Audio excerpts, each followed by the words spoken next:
Welcome to Story Talk, a series of online conversations between myself and storytellers featured in the Singapore Showcase.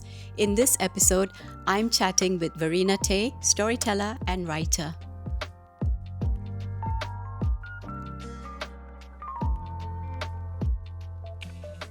Hi Verena, welcome back to Story Talk. So nice to have you back with us again for StoryFest 2022 and also for the Singapore Showcase. So tell us a little bit about yourself and your work as a storyteller, writer, playwright, editor. Thank you, Kamini, for having me once again. I started out as a theatre practitioner.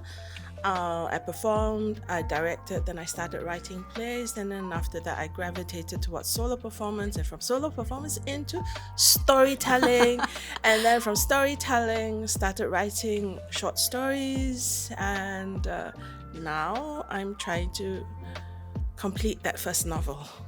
And you're completing that first novel in a very unique way, right? Unique, maybe. Stressful, yes. So tell us, why is it so stressful? I decided to do it under a PhD to compel me to start and finish this novel. So what is the novel about? What stories are contained within this PhD stroke novel? So it's 3 generations of Singapore Chinese women, and it has a mythological layer over it. And the 3 goddesses that I've included in this mythological layer are the goddesses Niwa, Guan Yin, and Ma Zu. Can you tell us a little bit more about what they represent? Niwa is one of the creation goddesses in the Chinese pantheon, and she was she so-called made man, from mud, and then she also saved the universe from chaos when it was broken by 2 gods warring away, and she, patched the hole in the sky and made everything well. And then Guan Yin, most people would know her as the goddess of mercy, and she is very predominant in some aspects of Buddhism, and she also figures in Taoism as well. And then Ma Zu or Ma Zuo is the goddess of the sea, particularly in southern China. And because so many southern Chinese migrated to Nanyang, they brought her along with them during the 19th century, early 20th century diaspora.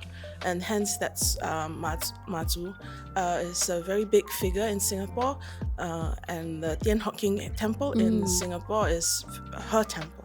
So why these 3 specific goddesses, from the heavens, so to speak? Did you grow up, worshipping them or listening to stories about them or going to specific temples? What were the influences that made you finally decide on these 3 female goddesses for your story? The choices for women changed over the course of the 20th century, not just in Singapore, but across the world. And I was thinking, hey, all right, at a certain point in time, especially when we look back in the past and in tradition and history, the focus for women was very much, your purpose in life was to marry, have children, yeah. And then look after those children, look after the family, and that was it. Yeah. But over the course of the 20th century, fortunately, more opportunities opened out for women. But then, did the stories that support our lives or teach us how to be people change over time? So when you look back at folklore and myth and all that, a lot of stories just reinforce those stereotypes for women, all right, to be mothers and to be wives, to be the nurturing kind, and to kind of bear the burden, right? Whoever the role models, mythical role models for single women. Yeah. I look back in Chinese folklore, Chinese mythology, and I selected these 3 goddesses as a counterpoint to my 3 women in the story, 3 naturalistic women in the story, and so they were the most singular in fashion. Yeah. Out of all the goddesses. Of the goddesses in Chinese mythology. So Niwa, although in some cases you find that she is allied with the god Fuxi. Yes. As brother, he was her brother or her husband or something.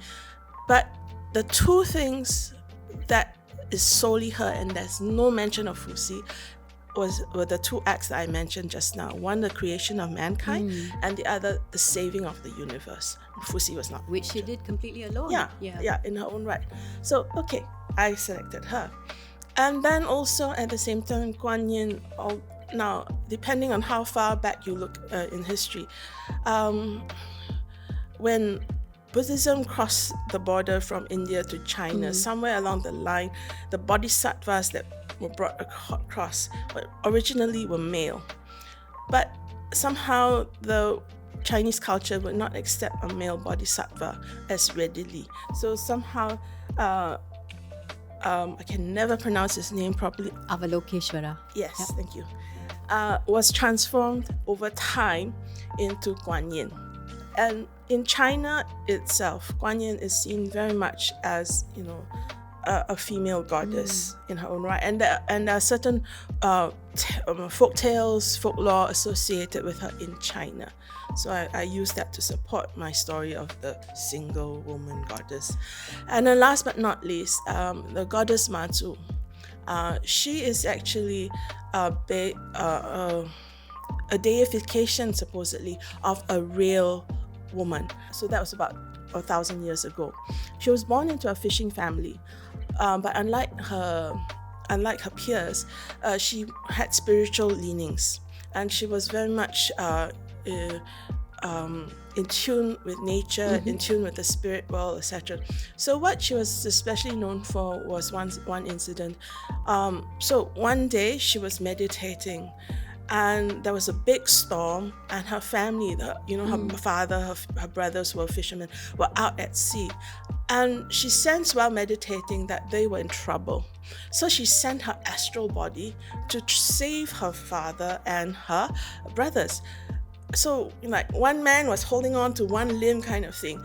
But unfortunately, her mother was wondering, what was wrong with my daughter? Why is, why is she meditating like that?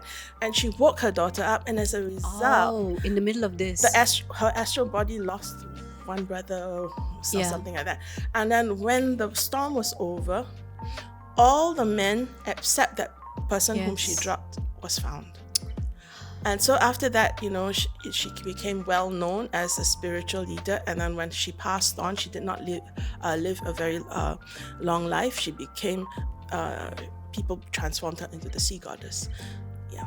So you always, enthrall audiences with your versions and adaptations of these ancient classics, these epics and legends, and you find a way to locate them in today's world, in today's society. And you're also known to tell stories about strong women, and I'm sure we can look forward to your retelling of the goddess story for the Singapore Showcase. And you've been doing this for what, more than 20 years now? About 20 years. About 20 years, right? In terms of storytelling and in terms of, bringing myth and legend to life, yes. So looking back to when you first started, right? As a writer, as a playwright, as a storyteller, as a person who wrote and performed her own monologues, what are some things you wished you had then? A way to reach out and market myself so that people would come for my performances. Yeah, so to create awareness, Yes. right? Yeah, so to have some kind of agency or institution that helped to create awareness about writers and those working with story. And what about your hopes as we move forward, into the future? Your hopes for storytelling, for writers, for people who work with narratives. What can be done better? What can we hope for to have to support us? Definitely, the world has become more chaotic over the last few years. And while storytelling, either in the written form or in the oral form, may not be deemed practical, but there are uses in hearing, reading stories, because it bolsters the spirit and gives you hope strength, inspiration to kind of go on with your daily life and your daily tasks that you do, to improve the world, to solve your problems, etc. So if somehow there can be more spaces, more opportunities for people to share stories and also to listen. A lot of things I think would be smoothened out, and one's passage in life would hopefully be more smooth. That's wonderful. Thank you so much, Verena, for sharing your thoughts and for talking to me on Story Talk. Thank you, Kamini. So if you enjoyed our conversation, don't forget to listen to Verena's story on Story Threads. And also, don't forget to watch all the other interviews featuring the storytellers from the Singapore Showcase on Story Talk.